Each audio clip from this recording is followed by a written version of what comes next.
Today I'll take you on a journey to one of the farmhouses we recently completed. I am Madan Ramaya. I'm the design director and partner at FHD. It is for a family of four. Husband and wife were both doctors in IT, in the IT industry, and they had two daughters. They have their existing home in Jubilee Hills, but they wanted to have a place to escape on the weekends. And Sanath and Pramati really enjoyed having a place where they could also produce food. So they bought a piece of land, which was a farmhouse, very close to the Hyderabad lake. In fact, the lake was touching the back of the farmhouse. It was a fairly linear piece of land, and it had already a lot of farming activities happening in it. So when we first visited the site, the previous owner had actually built a small piece of farmhouse, just a two-bedroom quarter that they used to stay there. Hi, I'm Nikhil Chakravarti. I am project manager here in FHD. It's a very beautiful piece. We have a very long plot. One edge is connected to the Himayat Lake and the other edge is connected to the farms. And you have a very narrow approach. Part of the farm actually was also built as a polyhouse. So although the land was a fairly linear piece of land, there was a disconnect from the water edge to the edge from where we are entering the property. So that disconnect was primarily because the polyhouse was in the middle of the plot. You could not see the mega lake that is right next on your doorstep unless you go 2 floors up. And we decided that the polyhouse was giving a lot of good vegetables and fruits and flowers which the family was using. So instead of pulling it down and opening up the view towards the lake, we said the existing building will just add an additional floor to look into the farm and into the lake from the upper levels. Our intent was to take the home and then pull it all the way into the green with different pieces of the program falling in different places of that outdoor facility, and pull some of the farm and the greenery into the main quarters of the farmhouse. So it's a two-way connection that we wanted to establish. This also meant that we had to create moments of curiosity, right? So when you move from absolute wilderness towards a lake, which is having beautiful ducks, there are seasonal birds that come there. So it's kind of, you're almost touching the wilderness, to the machan, which we added a beautiful farm pond, a lotus pond with certain rock features joining it, with a raised location for overseeing the lake area and an existing tree encapsulated inside that machan. So again, small doses of wilderness, small doses of nature, really planning, working with architecture.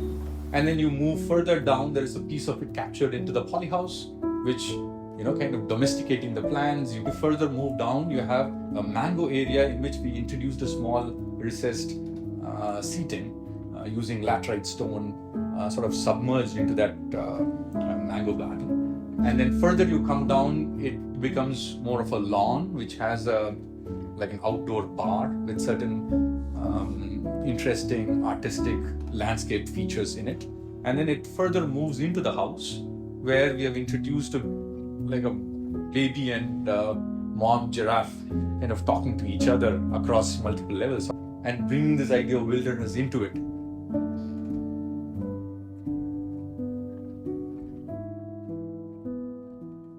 The existing building that they had was very small in terms of footprint. They did not fit the requirement of the family.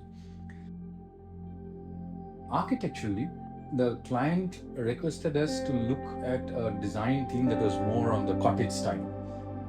Because their current home was very contemporary, that was in the cities, they didn't want to recreate a very boxy style of architecture. We wanted to actually create some contemporary touch to it. So we used forms that had slope roofs, hip roofs and things like that, but they sort of float out. They don't just sit within the building's perimeter, but actually come out to create a foyer. we created a courtyard that actually acts as this transition space. It acts as a transition space from the existing building to the newer portion that we are adding, both for structural reasons, so we didn't want to overload it or take any structural support from it, and also because we could kind of create a private zone that was in the existing building. Mostly the toilets and the bedrooms get accommodated there, and all the living and outdoor spaces move towards the other side of the courtyard, which is connected to the outdoor farm zone.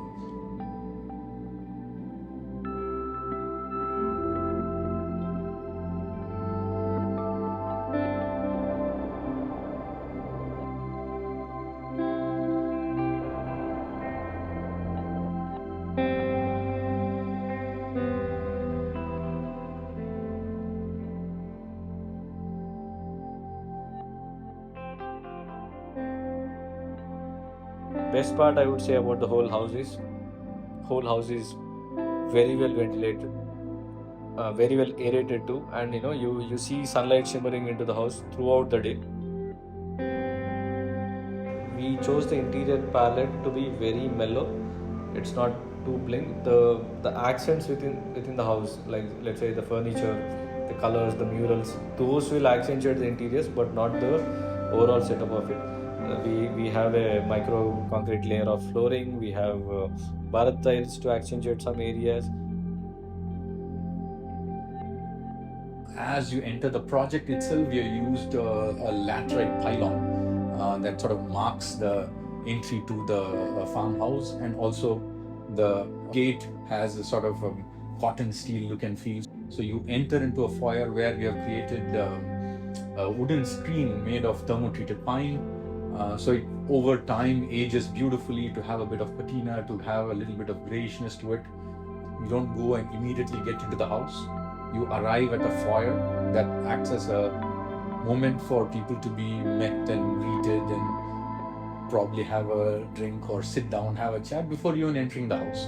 And there we have created a very interesting fountain, which is done with two pieces of rocks which we found on site in the shape of a boat, and allowed that to add a sense of water falling into the arrival pond, and it kind of slowly works through all your senses, not just visually, but you can smell the garden, smell the flowers, you can hear the water falling.